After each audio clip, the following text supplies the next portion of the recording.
જૂનાગઢમાં મહાશિવરાત્રિના મેળાનો અંતિમ દિવસ હતો। અહીં આવેલા મૃગી કુંડમાં શાહી સ્નાનનું ખૂબ જ ધાર્મિક મહત્વ રહેલું છે। શાહી સ્નાનના સમયે નાગા સાધુઓ અને અખાડાના સંતો જ મૃગી કુંડમાં સ્નાન કરી શકે છે, પરંતુ શાહી સ્નાનના સમયે જ કીર્તિ પટેલે ભગવો ધારણ કરીને કુંડમાં સ્નાન કર્યું અને કુંડમાં ડૂબકી પણ લગાવી। સાધુઓ સાથે કીર્તિ મૃગી કુંડમાં સ્નાન કરીને હર હર મહાદેવનો નાદ કરતી જોવા મળી, જેની જાણ તંત્રને થતાં તેને તાત્કાલિક દૂર કરવામાં આવી હોવાનો તંત્રનો દાવો છે। કીર્તિ પટેલનો વધુ એક વિડીયો સોશિયલ મીડિયા પર વાયરલ થયો।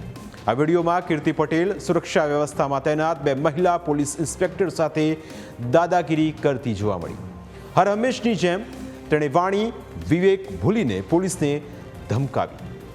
કીર્તિ આંખો કાઢી હોઠ ભીંસીને તોછડાઈપૂર્વક પોલીસ સાથે વાણી વિલાસ કરતી આ વિડીયોની અંદર જોવા મળી।